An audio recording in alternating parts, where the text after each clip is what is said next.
வணக்கம் என் அன்பு தம்பிகளா தங்கைகளா எல்லாரும் எப்படி இருக்கீங்க? இன்னைக்கு நம்ம ஒரு புது சாப்டர் நோக்கி போக போறோம். மோஷன்ஸ் இன் ஒன் டைமென்ஷன் அப்படின்ற ஒரு சாப்டர் நோக்கி தான் போக போறோம். ஸோ யூனிட்ஸ் அண்ட் டைமென்ஷன்ஸ் முடிச்சாச்சு. ஸோ அதுக்கப்புறமா இருக்கக்கூடிய நெக்ஸ்ட் சாப்டர் வந்து பார்த்தீங்கன்னா மோஷன்ஸ் இன் ஒன் டைமென்ஷன். அது வந்து பார்த்தீங்கன்னா மோஷன்ஸ் இன் ஸ்ட்ரெயிட் லைன்ல கூட நிறைய இடத்துல இதை பத்தி சொல்லுவாங்க, இந்த மாதிரி ஒரு டைட்டில்ல. ஸோ இந்த சாப்டரை பத்தி தான் நம்ம பார்க்க போறோம். So motions in one dimension அப்படின்னா நமக்கு ஆல்டர்னேட்டிவா தோணக்கூடியது என்ன இருக்கும்? அப்போ மோஷன்ஸ் இன் டூ டைமென்ஷனும் இருக்குங்களா அப்படின்னா கண்டிப்பா இருக்கு. அது நம்ம நெக்ஸ்ட் பார்ட்ல நம்ம பார்ப்போம். இதை வந்து ஸ்டேட் போர்ட் ஸ்டூடெண்ட்ஸ் வந்து பாத்தீங்கன்னா கைனமெட்டிக்ஸ் அப்படின்ற ஒரு சாப்டர்ல 1D அண்ட் 2D ரெண்டுத்தையும் ஒன்னாவே சேர்த்து படிச்சிருவாங்க. ஆனா சிபிஎஸ்சில இருக்கக்கூடியவங்க இதை motions in one dimension and motion in two டைமென்ஷன்ஸ்ன்ற 1D 2D தனித்தனியா படிப்பாங்க. இப்போ நம்மளும் அதை தனித்தனியா தான் நம்ம பார்க்க போறோம். அப்போ இன்னைக்கு டாபிக் நம்ம வந்து பேச போறது என்ன அப்படின்னா மோஷன் இன் ஒன் டைமென்ஷன். என்ன motions in one dimension two dimension அப்படின்னா நமக்கு என்ன சொல்ல வரும் அப்படின்னா, இப்போ உதாரணமா ஒரு பொருள் இருக்குமா, இந்த பொருள் இப்போ XYZ அப்படின்ற ஒரு கோஆர்டினேட். இதை வந்து நம்ம எப்படி பார்ப்பாங்க அப்படின்னா, இதை எடுத்த உடனே நம்ம ஃப்ரேம் ஆஃப் ரெஃபரன்ஸ் அப்படின்னு சொல்லிட்டு ஒரு ஃப்ரேம் பத்தி பார்ப்பாங்க. இப்போ நல்லா ஞாபகம் வச்சுங்களேன், ஒரு இடம் இருக்கு. எந்த இடம் அப்படின்னா ஒரு கடல் இருக்கு, கடல் பரப்பு இருக்கு. அதாவது நம்ம கிட்ட பீச் கிட்டேன்ற மாதிரி கிடையாது, ஒரு பெரிய சமுத்திரத்துக்கு நடுவில் எடுத்துட்டு போயிட்டு உங்களை வந்து நிக்க வச்சுட்டாங்க. உங்ககிட்ட எந்த ஒரு திசை காட்டியும் கிடையாது. உங்ககிட்ட வந்து மேல வந்து சூரியன் எந்த பக்கம் உதிக்கும் எந்த பக்கம் மறையலாம் தெரியாது, ஒரு வெளிச்சம் மட்டும் இருக்கு. ஒரு இடத்துல நீங்க ஓடிட்டு இருக்கீங்கன்னா நீங்க இதை நான் என்னன்னு சொல்லுவேன், நீ எந்த திசையை நோக்கி ஓடுவேன்னு நான் சொல்லுவேன், எங்க இருந்து எவ்வளவு தூரம் போயிருப்பேன்னு நான் சொல்லுவேன், எதுவுமே சொல்ல முடியாது இல்லையா? அதுக்கு நமக்கு என்ன தேவை முதல்ல அப்படின்னா ஒரு ரெஃபரன்ஸ் பாயிண்ட்ன்றது ஒன்று தேவை. அதாவது இப்ப நீ உதாரணமா ஒரு இடத்துல நின்றுட்டு இருக்க அப்படின்னு எடுத்துக்க, நின்றுட்டு இருக்க இடம் ரெஃபரன்ஸா நம்ம எடுத்தோம் அப்படின்னா இது ஆரிஜின் 0,0ல அவர் நின்றுட்டு இருக்காரு அப்படின்னு நம்ம வந்து எடுத்துக்க முடியும். அப்ப இங்க இருந்து இவர் மூவ் பண்றாரு அப்படின்னா இது எக்ஸ் டைரக்ஷனா, இந்த பக்கம் போனா அப்படி ஒரு ஒய் டைரக்ஷனா. அப்ப நீ இங்க இருந்து எந்த பக்கம் மூவ் பண்ற, அப்ப நீ இங்க இருந்து ஸ்ட்ரெயிட்டாவே போயிட்டு இந்த இடத்துல நிக்கிற அப்படின்னா நான் இப்ப இது எப்படி எழுதலாம்? இப்ப உதாரணமா இந்த இடத்துல 5 இருக்குன்னு எடுத்துங்க. அப்போ இது வந்து எக்ஸ் டைரக்ஷன்ல 5,0 அப்படின்னு எழுதலாம். கரெக்டாமா? அப்ப எக்ஸ் டைரக்ஷன்ல மட்டும் நீ மூவ் பண்ணிட்டே இருக்க. அப்ப எது ஆரிஜின்? இந்த 0,0ன்றது ஒரு ஆரிஜின் பாயிண்ட். இந்த மாதிரி ஒரு ரெஃபரன்ஸ் பாயிண்ட்ஸ் எடுத்தா மட்டும் தான் நம்மளால ஒரு கோஆர்டினேட் பாயிண்ட்டை சொல்ல முடியும். இதுதான் ஃப்ரேம் ஆஃப் ரெஃபரன்ஸ்ன்ற ஒரு ஜெனரல் கான்செப்ட் சொல்லக்கூடியது. அப்ப இந்த 5,0 அப்படின்றது ஒரு பாயிண்ட். நீ எக்ஸ் எக்ஸ்ல மட்டும் எந்த ஒரு வையும் நீங்க மூவ் ஆகல. அட் த சேம் டைம் இங்க பாருங்க, ஒருவேளை நீங்க இப்படி போகாம ஸ்ட்ரெயிட்டா இந்த பக்கமா போயிருந்தீங்க அப்படின்னா இங்க ஒரு டிஸ்டன்ஸ் நீங்க ஏதோ அச்சீவ் பண்ணிருக்கீங்கன்னு எடுத்துக்கோங்களேன். அச்சீவ் பண்ணிருக்கக்கூடிய டிஸ்டன்ஸ் வந்து பாத்தீங்கன்னா 6 இருந்தது அப்படின்னா இது 6 வராது, 0,6 வரும். 0,6 கரெக்ட் இல்லைங்களா? ஏன்னா எக்ஸ்ல வந்து பாத்தீங்கன்னா எந்த மூவ்மெண்ட்டும் கிடையாது, பட் ஒய்ல மட்டும் தான் மூவ்மெண்ட் இருக்கு அப்படின்ற பட்சத்துல 0,6 வரும். இதுவும் வந்து நீங்க ஒரே டைரக்ஷன் பக்கம் தான் போயிருக்கீங்கன்னு அர்த்தம். இப்ப இதுவே ரெண்டும் இல்லாம நீங்க இந்த மாதிரி ஒரு ஸ்ட்ரெயிட் பாயிண்ட்ல போயிட்டு இருக்கீங்கன்னு எடுத்துக்கோங்களேன். இப்போ இந்த பாயிண்ட்ல போயிட்டு நீங்க நிக்கிறீங்க கரெக்டா. இப்போ இங்க பாத்தீங்கன்னா இது 6ல இருக்கக்கூடிய பாயிண்ட், இந்த பாயிண்ட் பாத்தீங்கன்னா கரெக்டா 5ல வரக்கூடிய ஒரு பாயிண்ட் எடுத்துங்க. அப்ப இந்த பாயிண்ட் என்னன்னு சொல்லியிருப்போம், நம்ம இந்த பாயிண்ட 5,6ன்னு சொல்லியிருப்போம் இல்லைங்களா? நான் போட்டிருக்கக்கூடிய இந்த 5,6 அப்படின்றது 2D ரெப்ரசன்ட் பண்ணக்கூடியது, 2 டைமென்ஷன். அப்படின்னா என்ன அர்த்தம்? நீங்க எக்ஸ் ஆக்சிஸ்லயும் டிராவல் பண்றீங்க, அதே சமயத்துல ஒய் ஆக்சிஸ் பக்கமும் டிராவல் பண்ணிருக்கீங்க அப்படின்னு சொல்லக்கூடியது இருக்குங்களா? இதுதான் 2 டைமென்ஷன். இப்போ இந்த 2 டைமென்ஷன் பத்தி நம்ம பார்க்க போறது கிடையாது. இது வந்து நெக்ஸ்ட் சாப்டர் நம்ம அடுத்ததான் நம்ம பார்க்க போறோம். அப்போ ஒன் டைமென்ஷன்னா என்ன? வெறும் எக்ஸ்ல மட்டுமே போயிருக்கல, வெறும் ஒய்ல மட்டுமே போயிருக்கல, இது எல்லாமே ஒன் டைமென்ஷன் ரெப்ரசன்ட் பண்ணியதுதான். ஸோ சிங்கிள் ஆக்சிஸ் பக்கமா போயிருக்கிறது ஒன் டைமென்ஷன், டபுள் ஆக்சிஸ் பக்கமா போனீங்கன்னா 2 டைமென்ஷன்ல சொல்லலாம். இதுவே ட்ரிபிள் ஆக்சிஸ் பக்கமா போயிருந்தீங்க அப்படின்னா இதை நம்ம எப்படி சொல்லியிருக்கலாம்? 3 டைமென்ஷன்ஸ் அப்படின்னு சொல்லலாம். இப்ப பறவை இருக்கு கடலாமா? இப்ப பறவை வந்து பாத்தீங்கன்னா முன்னாடி மூவ் பண்ணும், மேல கீழே இப்படி மூவ் பண்ணும், சைட்ல இப்படியும் திரும்பியும் மூவ் பண்ணும். அப்போ எக்ஸ் ஆக்சிஸும் இருக்கு, ஒய் ஆக்சிஸும் இருக்கு, ஜெட் ஆக்சிஸும் இருக்கு. அப்ப மூணுமே இருக்கு. அப்போ பறவைலாம் வந்து பாத்தீங்கன்னா 3 டைமென்ஷன்ஸ்ல பறக்கக்கூடியது அப்படின்ற மாதிரி அர்த்தம். அப்போ இங்கெல்லாம் நம்ம பார்க்க வேண்டியது என்ன அப்படின்னா நம்ம ஒன் டைமென்ஷன் பத்தி தான் முதல்ல பார்க்க போறோம். அப்போ motion in one dimension. Motion என்ன அர்த்தம்? மூவ்மெண்ட் இருக்கு அப்படின்னு அர்த்தம். ஸோ எதெல்லாம் மூவ் ஆகுதோ இதெல்லாம் நம்ம மோஷனுக்குள்ள வரக்கூடியது அப்படின்னு நம்ம சொல்லக்கூடியது, சரிங்களா? ஸோ அதுதான் வந்து இதை மோஷன் இன் ஒன் டைமென்ஷன் சொல்லுவாங்க. மோஷன்ஸ் இன் ஸ்ட்ரெயிட் லைன் அப்படின்னு சொல்லுவோம். இப்போ இதுல அடிப்படையா நம்ம பார்க்க வேண்டியதுதான் என்னென்ன, முதல்ல பேசிக்கா நம்ம பார்க்க வேண்டியது என்ன அப்படின்னா, இதுல ஃபர்ஸ்ட் எடுத்த உடனே டிஸ்டன்ஸ் விசஸ் டிஸ்பிளேஸ்மெண்ட், இந்த பாயிண்ட் ரொம்ப முக்கியம். ஸோ டிஸ்டன்ஸ்னா என்ன, டிஸ்பிளேஸ்மெண்ட்னா என்ன, இந்த டிஸ்டன்ஸ்னா என்ன, டிஸ்பிளேஸ்மெண்ட்னா என்ன அப்படின்றது பார்க்கறதுக்கு முன்னாடிமா நம்ம வந்து ஸ்கேலார்னா என்ன, வெக்டார்னா என்ன அப்படின்றது தெரிஞ்சுக்கிறது ரொம்ப அவசியமான ஒரு விஷயம். Scalar quantity and vector quantity அப்படின்றது நம்ம அடுத்து நம்ம பார்ப்போம். வெக்டார்ஸ் அப்படின்ற ஒரு சாப்டர்ல தனியாகவே அடுத்தது வரும். இந்த 2 டைமென்ஷனுக்குள்ளவே அது இன்க்ளூட் ஆகி வரும். அங்கே வரும்போது பார்ப்போம். முதல்ல அதை பற்றி நம்ம பேஸ் தெரிஞ்சுப்போம். இப்போ ஸ்கேலார்னா என்ன, வெக்டார்னா என்ன. இப்போ ஒரு பாயிண்ட் ஸ்கேலார் நம்ம எடுத்துட்டோம், இன்னொன்று வெக்டார்னு எடுத்துட்டோம். ஸோ இதெல்லாம் ஸ்கேலாக இருக்கும். டிஸ்டன்ஸ் அப்படின்றது ஸ்கேலார், டிஸ்பிளேஸ்மெண்ட் அப்படின்றது வெக்டார். கரெக்டுங்களா? அடுத்தது வேற எதனா ஒரு எக்ஸாம்பிள் சொல்லுங்க பார்ப்போம். ஸ்பீட் அப்படின்றது ஸ்கேலார், அதே போல வெலாசிட்டி அப்படின்றது வெக்டாருக்குள்ள வரக்கூடியது. ஓகேங்களா?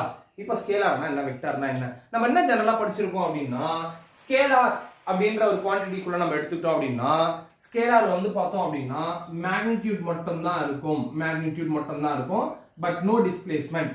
பட் வெக்டார்ல பார்த்தோம் அப்படின்னா மேக்னிடியூட் இருக்கும், பிளஸ் ஆஃப் ஒரு டைரக்ஷனும் இருக்கும். சரிங்களா? இந்த தப்பா சொல்றேன், டைரக்ஷன்ற மாதிரி, இது வந்து நோ டைரக்ஷன். புரியுதுங்களா? மேக்னிடியூடும் இருக்கும், பட் ஆனால் வந்து டைரக்ஷன் எதுவும் இருக்காது. பட் வெக்டார்ல வந்து பார்த்தீங்கன்னா மேக்னிடியூட் இருக்கும், அட் த சேம் டைம் டைரக்ஷனும் இருக்கும். ஒரு எக்ஸாம்பிள், ஒரு சூப்பரான சொல்லுங்க. இப்போ உதாரணமா ஒரு பாயிண்ட்ல நீங்க நிக்கிறீங்க, இது ஏ அப்படின்ற ஒரு பாயிண்ட், பி என்ற ஒரு பாயிண்ட் கூட ரீச் ஆகணும். சரிங்களா? நம்ம எப்பவுமே ஏல இருந்து பிக்கு நம்ம ஸ்டார்ட் பண்றோம் அப்படின்னா உடனே ஒரே பாயிண்ட்ல போயிட மாட்டோம். இந்த பாயிண்ட் நம்ம மூவ் பண்ணணும். இப்போ இது ரெண்டு விதமா நம்ம போகலாம். ஒன்னு டைரக்டா ஒரு பாயிண்ட்ல இருந்து ஒரு பாயிண்ட்டுக்கு நம்ம போக முடியும். கரெக்டா? இப்படி இல்லை அப்படின்னா வேற எப்படிலாம் போகலாம். இங்க இருந்து ஸ்டார்ட் பண்ணலாம், அப்படி போகலாம், அப்படி போகலாம், அப்படி போகலாம், இப்படி போயிட்டு அப்படியும் போகலாம். ரெண்டுமே ஒரு டெஸ்டினேஷன்ல போயிட்டு மீட் ஆயிடுது ரெண்டுமே. ஆனா நான் போட்டிருக்கக்கூடிய இந்த பிளாக் இருக்கு இல்லைங்களா, ஸோ இந்த லைனு டிஸ்பிளேஸ்மெண்ட்டை ரெப்ரசன்ட் பண்ண முடியாது. பட் இந்த லைன் இருக்கு இல்லையா, இது வந்து பார்த்தோம் அப்படின்னா டிஸ்டன்ஸை ரெப்ரசன்ட் பண்ண முடியாது. எவ்வளவு தூரம் அப்படின்றது. அப்ப டிஸ்பிளேஸ்மெண்ட் டிஸ்டன்ஸ் என்னன்னா ரெண்டுத்துக்கும் ஒரு அளவு இருக்கும். இங்க கவனிமா, இப்ப டிஸ்பிளேஸ்மெண்ட் அப்படின்றதுல பார்த்தோம் அப்படின்னா ஒரு பாயிண்ட் வந்து ஒரு பாயிண்ட் போறோம்டா, இந்த ஒரு பாயிண்ட் வந்து ஒரு பாயிண்ட் போகக்கூடியது எவ்வளவு தூரம் நடந்திருக்கும், கண்டிப்பா வந்து கடந்திருக்கும், ஏதாவது ஒரு தூரத்தை கடந்திருப்போம்ல. இப்ப உதாரணமா எடுத்துக்கோம், ஒரு 10 மீட்டர் கடந்திருக்கும்னு எடுத்துக்க. டிஸ்டன்ஸ் இருக்குல்ல, இதுவும் இவ்வளவு தூரம் சுத்தி போறோம்ல, இது வந்து பாத்தீங்கன்னா ஒரு 25 மீட்டர் நம்ம கடந்து போயிருக்கோம்னு எடுத்துக்க.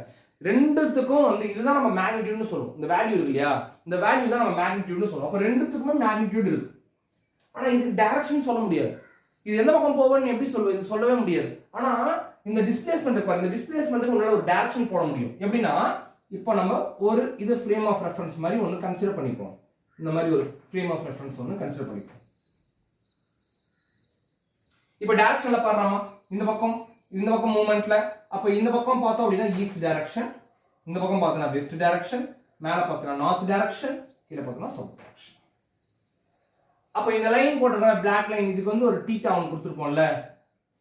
அப்போ இது நார்த் ஈஸ்ட் டைரக்ஷன்ல சம்வாட் ஒரு ஆங்கிள் போயிட்டு இருக்குன்றது நம்மளால மென்ஷன் பண்ண முடியும். அந்த மாதிரி இந்த லைன் இருக்குல்ல, இந்த போட்டுக்கல, இந்த கோடு நம்மளால ரெப்ரசென்ட் பண்ண முடியாது.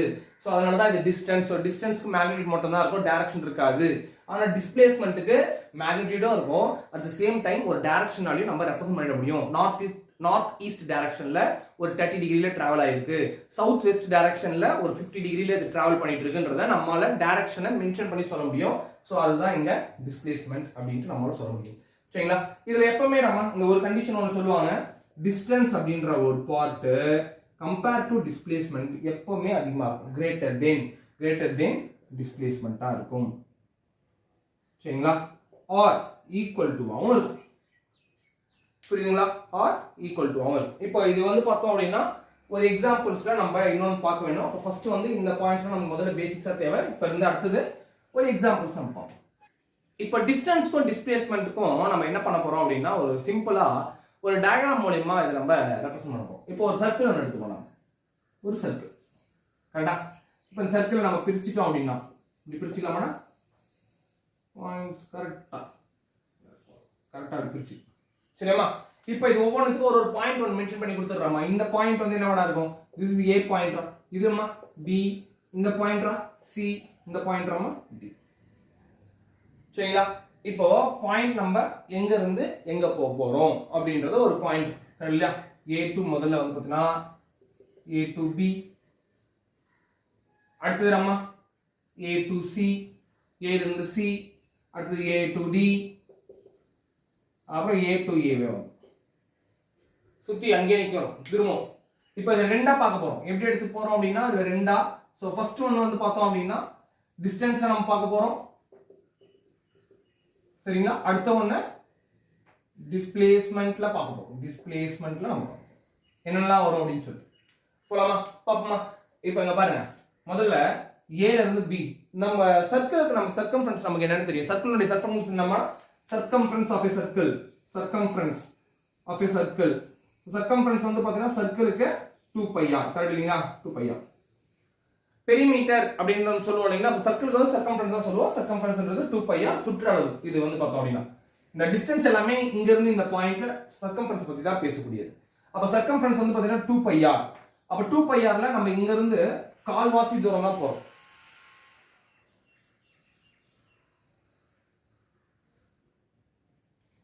அப்ப 2πrல நம்ம இங்க இருந்து கால்வாசி தூரம் தான் போறோம். அப்ப நம்ம என்ன பண்ண போறோம் அப்படின்னா 2πr divided by 4 னு போட போறோம். then 2πr divided by 4 மொத்தமா வந்து பாத்தீங்கன்னா πr by 2 மட்டும் கிடைக்கும். இதுதான் அந்த டிஸ்டன்ஸை கவர் பண்ணியக்கூடியது. ஆனா டிஸ்பிளேஸ்மென்ட்க்கு அப்படி பண்ண முடியாது. இப்போ உதாரணமா இதுக்கு ஒரு ரேடியஸ் ஒன்று கொடுத்துருக்காங்க. பிட்வீன் த ரேடியஸ் வந்து நம்ம எடுத்துட்டோம் அப்படின்னா this is a, அப்புறம் இந்த பாயிண்ட் ஒரு a நம்ம ஒரு ரேடியஸ் எடுத்துட்டான்னு எடுத்துலாமா? அப்ப டிஸ்பிளேஸ்மென்ட் நம்ம எதை ரெப்ரசன்ட் பண்ணுவோம் அப்படின்னா டிஸ்பிளேஸ்மென்ட் அப்படின்றது இங்க இருந்து இந்த பாயிண்ட் தான் ரெப்ரசன்ட் பண்ண முடியும். டைரக்ஷன்ஸ் தான் பார்க்க முடியும். ஸ்ட்ரெயிட் லைன் கரெக்ட்ங்களா? ஒரு ஸ்ட்ரெயிட் லைன் தான் பார்க்க முடியும். இப்போ இந்த பாயிண்ட் எப்படி இருக்கு பார்ப்போம். இது வந்து எப்படி இருக்குன்னா ஒரு ட்ரையாங்கிள் மாதிரி இருக்கு. முக்கியமா இது ரைட் ஆங்கிள் ட்ரையாங்கிள் மாதிரி இருக்கு.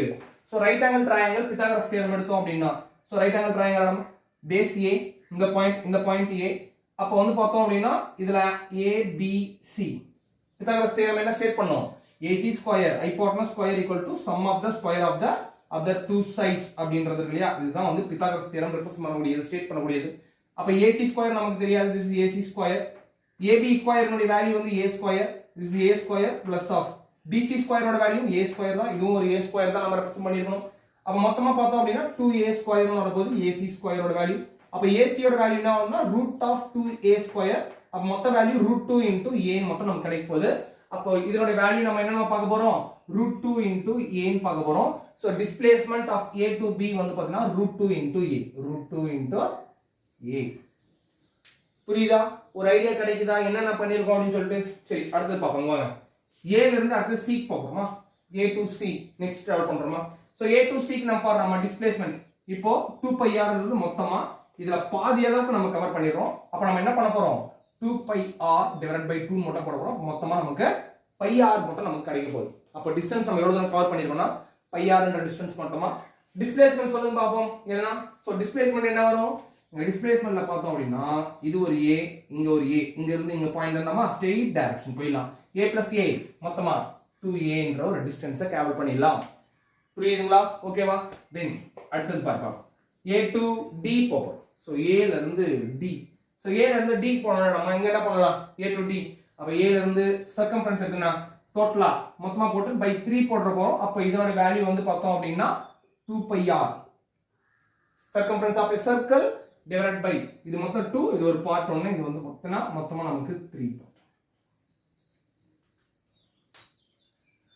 புரியுதாமா? நான் என்ன போட்டுருக்கோம் அப்படின்னு சொல்லிட்டு இந்த பாயிண்ட்ல இல்ல வந்து பார்த்தோம் அப்படின்னா πr பிளஸ் ஆஃப் இது ஒரு πr by 2 போட்டீங்கன்னா கூட நான் போட்டது தப்புடாமா. இது தப்புடா.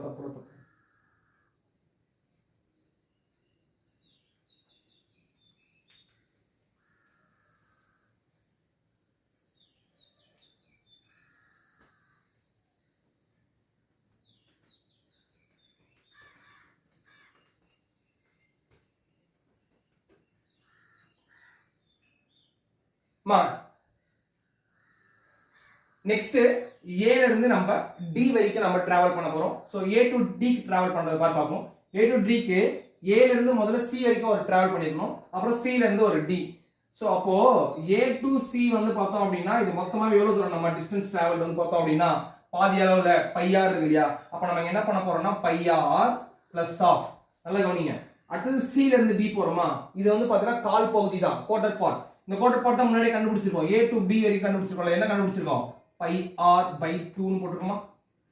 அப்ப மொத்தமா இத கிராஸ் மல்டிப்ளை பண்ணா இங்க 2 by 2 னு வந்திருக்கும்லாமா? அப்ப 2πr plus of ஒரு πr 3πr by 2 னு வருது. மொத்தமாவே இது 3 pi r by 2 அர்த்தம்.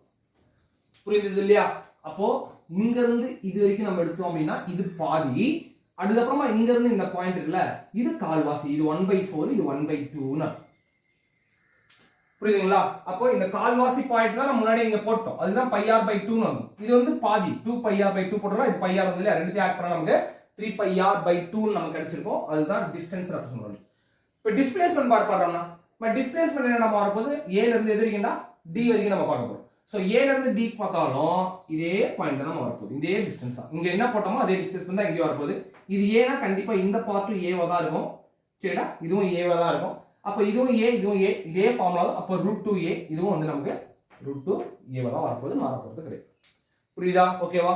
அடுத்து ஃபைனலா a ல இருந்து கம்ப்ளீட்டா சுத்தி வந்து திரும்ப a க்கே நமக்கு வந்தது அப்படின்னா இதனுடைய டோட்டல் டிஸ்டன்ஸ் வந்து 2 pi r. ஆனா டிஸ்பிளேஸ்மென்ட் பார்ப்போம். ஒரு பாயிண்ட் வந்து சுத்தி வந்து திரும்ப அதே பாயிண்ட்க்கு வந்துச்சுன்னா டிஸ்பிளேஸ்மென்ட் இங்க 0, இங்க எதுவுமே இருக்காது. புரியுதா? டிஸ்பிளேஸ்மென்ட் அங்க 0வா தான் இருக்கும், எதுவுமே இருக்காது. சோ இந்த பாயிண்ட்ல இப்போ நெக்ஸ்ட் என்ன பண்ணணும் அப்படின்னா அதுல என்ன பார்க்க வேண்டியது இருக்கு அப்படின்னா ஒரு சில கான்செப்ட்ஸ் இருக்கு. இது மட்டும் கொஞ்சம் நோட் பண்ணி வச்சுக்க வேண்டியது அவசியம். என்ன அப்படின்னா டிஸ்டன்ஸ் எப்பவுமே பாசிட்டிவா தான் இருக்கும், நெகட்டிவ்க்குள்ள போகவே போகாது. ஆனா டிஸ்பிளேஸ்மென்ட் இருக்குல்ல, டிஸ்பிளேஸ்மென்ட் 0வாவும் இருக்கும், நெகட்டிவாவும் இருக்கும், பாசிட்டிவாவும் இருக்கும். 0 நெகட்டிவ் பாசிட்டிவ் இது எது வேணாலுமே இருக்கும் டிஸ்பிளேஸ்மென்ட்ல. எப்படி நெகட்டிவ் வரும், எப்படி வந்து நமக்கு இந்த இடத்துல வந்து பாத்தீங்கன்னா 0 வரும் அப்படின்னா இப்போ இதை கவனிங்க. இப்போ நான் ஒரு டயக்ராம் போடுறேன். ஒரு ஆள் ஒரு இடத்துல இருந்து கிளம்புறாருமா, ஒரு பர்சன் ஒரு இடத்துல இருந்து கிளம்புறாரு. மூவ் பண்ற பர்சன் ஸ்ட்ரைட்டா ஒரு டிஸ்டன்ஸ் கொண்டு போகிறாரு. இது மொத்தமா ஒரு 10 மீட்டர். 10 மீட்டர் போறாரு. திரும்ப அவர் இங்க திரும்ப அதே பகுதிக்கு திரும்ப வராரு. அகைன் வந்து ஒரு 10 மீட்டரா. இதனுடைய டோட்டல் டிஸ்டன்ஸ் என்னவா இருக்கும்? 10 + 10 20 மீட்டர். ஆனா டிஸ்பிளேஸ்மென்ட் என்ன? தொடங்கின இடத்துல திரும்ப வந்துடுறாரு இல்லையா? அப்ப டிஸ்பிளேஸ்மென்ட் இங்க 0. புரியுதுங்களா? டிஸ்டன்ஸ் இங்க 20 மீட்டர், டிஸ்பிளேஸ்மென்ட் இங்க 0. இப்போ செகண்ட் எக்ஸாம்பிள் ஒன்று பாருங்க. ஒருத்தர் ஒரு பாயிண்ட்ல இருந்து தொடங்குறாரு, இங்க இருந்து ஒரு பாயிண்ட் வரைக்கும் போகிறாரு. இங்க இருந்து போகக்கூடியது வந்து பார்த்தோம் அப்படின்னா ஒரு 10 மீட்டர் இதே எடுத்துங்க. திரும்ப ஒரு 10 மீட்டர் வராரு, இங்க 10 மீட்டர். அங்கிருந்து இன்னமும் ஒரு கொஞ்சம் தூரம் போறாரு, இது ஒரு 5 மீட்டர். ஃபைனலா அவர் இங்க போயிட்டு இங்க நிக்கிறாரு. இப்படி போயிட்டு இந்த டைரக்ஷன் போய் ஃபைனலா இங்க வந்து கரெக்ட். சரிங்களா? ஓகேவா? இப்ப பாரு பாப்போம். டிஸ்டன்ஸா எடுத்துக்கணும்னா இல்ல டிஸ்டன்ஸ் என்ன வரும்? இங்க இருந்து 10 இது ஒரு 5, 10 + 10 + 5 25. இது வந்து 25 மீட்டர்னு வரும். இப்ப டிஸ்பிளேஸ்மெண்டா நீங்க பாத்தீங்கன்னா இதுக்கு வந்து ஒரு டைரக்ஷன் முக்கியம் அப்படின்னு சொல்லிட்டாங்கல. டைரக்ஷன் அப்படின்னா கோஆர்டினேட் பாயிண்ட்ஸ் வச்சு தான் பார்க்க முடியும். x ஆக்சிஸ்ல பாசிட்டிவ் டைரக்ஷன், y ஆக்சிஸ்ல நெகட்டிவ் டைரக்ஷன். அப்போ கார்ட்டீசியன் கோஆர்டினேட்ஸ் பிரகாரம் பார்த்தோம் அப்படின்னா x ல வந்து இது பிளஸ், x ல வந்து இது மைனஸ், y ல வந்து இது மைனஸ், y ல வந்து இந்த பார்ட் y ல வந்து இந்த பார்ட் பிளஸ், y இந்த பார்ட் மைனஸ் இல்லைங்களா? சோ இதுதான் வந்து கார்ட்டீசியன் கோஆர்டினேட் பிரகாரம் நம்ம பார்க்கக்கூடியது. First quadrant, second quadrant, third quadrant, fourth quadrant. அப்ப நினைச்சு பாருங்க, இந்த டிஸ்டன்ஸ் இங்க இருந்து இப்படி மூவ் பண்றாரு அப்படின்னா ஒரு பாசிட்டிவ் ஆஃப் x ஆக்சிஸ்ல மூவ் பண்றாருன்னு அர்த்தம். 10 திரும்ப அப்படியே திரும்பி வராரு. நெகட்டிவ் ஆஃப் x ஆக்சிஸ்ல -10 +10 -10 0 ஆயிடும். அங்க இருந்து திரும்ப அதே டைரக்ஷன் தான் டிராவல் பண்றாரு டோட்டலா. அப்ப இந்த பார்ட் ஒரு -5. அப்ப டிஸ்பிளேஸ்மென்ட் இங்க என்னவா இருக்கும்னா -5 மீட்டர்னு வரும். அதனால தான் நான் சொன்னேன் இது நெகட்டிவாவும் வரலாம், பாசிட்டிவாவும் வரலாம், 0வாவும் வரலாம். ஆனா டிஸ்டன்ஸ் எப்பவுமே பாசிட்டிவா மட்டும் தான் இருக்கும், மாற போறது கிடையாது. புரியுதுங்களா? அப்ப இங்க நீங்க டிஸ்பிளேஸ்மென்ட் ஈக்குவல் டு 10 -10 -5 டோட்டலா பார்த்தோம்னா -5 மீட்டர்னு வரும். புரியுதுங்களா? சோ டிஸ்டன்ஸ்க்கும் டிஸ்பிளேஸ்மென்ட்டுக்கும் என்ன ஜெனரலா டிஃபரன்ஸ், இதெல்லாம் எப்படிலாம் கொடுத்துருக்காங்க அப்படின்றது புரியுதா? ஓகேவா? தென் அடுத்து நம்ம பார்க்க வேண்டியது என்ன அப்படின்னா வெலாசிட்டி பத்தி பார்க்கணும், அப்புறம் அக்சலரேஷன் பத்தி பார்க்கணும். Average velocity and average acceleration அப்படின்ற ஒரு ரெண்டு கான்செப்ட்ஸ் இருக்கு. ரொம்ப முக்கியமான ஒரு கான்செப்ட். நெக்ஸ்ட் இப்போ நம்ம அதுதான் பார்க்க போறோம். நெக்ஸ்ட் நம்ம பார்க்கக்கூடிய கான்செப்ட் என்ன அப்படின்னா ஸ்பீட் விசஸ் வெலாசிட்டி. இதுதான் நம்ம நெக்ஸ்ட் அடுத்து நம்ம பார்க்க போறோம். எப்படி வந்து நம்ம பார்த்தோம்னா டிஸ்டன்ஸ்க்கும் டிஸ்பிளேஸ்மெண்ட்டுக்கும் பார்த்தோமோ அது போல ஸ்பீட் வெலாசிட்டின்றது சேம் வந்து ஸ்கேலார் அண்ட் வெக்டார் குவான்டிட்டியில பிரியக்கூடியது தான். டிஸ்டன்ஸ் பை டைம்னு போட்டு நம்ம ஸ்பீடுன்னு சொல்லுவோம். இப்போ உதாரணமா நம்ம வீட்டில் அப்பா அம்மா யாருனா இருந்தாங்க அப்படின்னா ஒரு வண்டியில கூட்டு போறாங்க அப்படின்னா நம்ம என்னன்னு சொல்லியிருப்போம் அப்படின்னா ஸ்பீடாக போங்க, ஸோ எவ்வளோ ஸ்பீடில் போகிறோம் அப்படின்ற ஒரு வார்த்தை தான் நம்ம பயன்படுத்துமே தவிர்த்து வெலாசிட்டின்றதை பயன்படுத்த மாட்டோம். ஏன் அப்படின்னா நம்ம ஒரு டிஸ்டன்ஸ் தான் கவர் பண்ணுறோம், டிஸ்பிளேஸ்மெண்ட்டை எப்பவுமே கவர் பண்ண மாட்டோம். ஸோ அதனால ஸ்பீடுன்ற வார்த்தை பயன்படுத்தியிருப்பாங்க. ஸோ அப்போ ஸ்பீடு வந்து பார்த்தோம் அப்படின்னா டிஸ்டன்ஸ் பை டைம். வெலாசிட்டி அப்படின்னா ராக்கெட் சயின்ஸ்லாம் நீங்கள் பார்த்தீங்க அப்படின்னா ராக்கெட் எந்த வெலாசிட்டியில் மூவ் ஆகிட்டு இருக்கு அப்படின்னு தான் வருமே தவிர்த்து என்ன ஸ்பீடில் போகுதுன்னு சொல்லிட்டு எதையும் சொல்ல மாட்டாங்க. ஏன்னா ராக்கெட்டால வளைஞ்சிலாம் போக முடியாது, ஒரு டைரக்ஷன் மட்டும்தான் ராக்கெட்டால மூவ் ஆக முடியும். ஸோ அப்போ வெலாசிட்டி அப்படின்றது வந்து பார்த்தோம் அப்படின்னா டிஸ்பிளேஸ்மெண்ட் பை டைம் டேக்கன் அப்படின்னு சொல்லுவோம். அப்போ இங்க நம்ம முக்கியமா பார்க்க வேண்டியது என்ன அப்படின்னா அடுத்தது டைப்ஸ் ஆஃப் ஸ்பீட்ஸ். என்னெல்லாம் டைப்ஸ் எப்படி இருக்கு? டைப்ஸ் ஆஃப் ஸ்பீட்ஸ், ஸ்பீட்ல டைப் இருக்கா அப்படின்னா ஆமாம் இருக்கு. கான்ஸ்டன்டா போகக்கூடிய ஸ்பீட் ஒன்று இருக்கு, வேரியபிளா போகக்கூடிய ஸ்பீட் ஒன்று இருக்கு. கான்ஸ்டன்ட் ஸ்பீட் ஃபர்ஸ்ட் ஒன் நம்ம பார்த்தோம் அப்படின்னா கான்ஸ்டன்டா போகக்கூடிய ஸ்பீடு, தென் வேரியபிளா போகக்கூடிய speed, second variable, so variable speed. And third ஒன்று நம்ம எடுத்துட்டோம் அப்படின்னா ஆவரேஜ் ஸ்பீட். சரிம்மா, இந்த பாயிண்ட் ரொம்ப முக்கியம். நம்ம ஆவரேஜ் ஸ்பீட் வந்து நம்ம ரொம்ப முக்கியமான கான்செப்ட் வந்து. ஃபோர்த் வந்து பார்த்தோம்னா instantaneous speed. So instantaneous speed. So இந்த 4 பார்ட்டுமே நமக்கு முக்கியம்.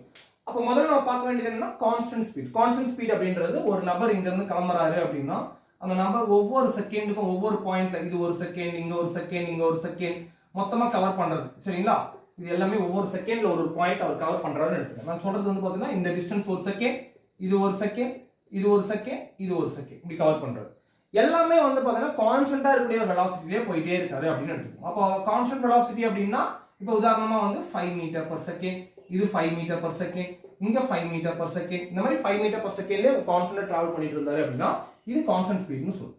இதே வேரியபிள் ஸ்பீட் அப்படின்னு எடுத்துக்கலாமா, எல்லாம் ஒரு செகண்ட் தான் கேப் டிஸ்டன்ஸ், பட் ஆனால் இது இன்க்ரீஸ் ஆகிட்டே இருக்கு. 5 இருக்கு, அதுக்கப்புறமா வந்து பார்த்தீங்கன்னா 8 மீட்டர் பர் செகண்டா மாறுது, அதுக்கப்புறமா 12 மீட்டர் பர் செகண்டா மாறுது. இந்த மாதிரி மாறிட்டே இருந்தது அப்படின்னா இது வந்து பார்த்தோம் அப்படின்னா நம்ம வேரியபிள் ஸ்பீட் அப்படின்னு நம்ம சொல்லுவோம். இந்த ஆவரேஜ் ஸ்பீட் இருக்கு இல்லைங்களா, இந்த ஆவரேஜ் ஸ்பீடு மட்டும் நம்ம என்ன பார்க்கணும்னா இதுல டைப்ஸ் இருக்கு, நம்ம அந்த மாதிரி ஒரு பாயிண்ட்ல பார்க்கணும். அதை நான் சொல்றேன். இப்போ இன்ஸ்டன்டேனியஸ் ஸ்பீட் அப்படின்றது டிஃபரன்ஷியேட் பண்ணி பண்ணக்கூடியது தான் இன்ஸ்டன்டேனியஸ் ஸ்பீட்.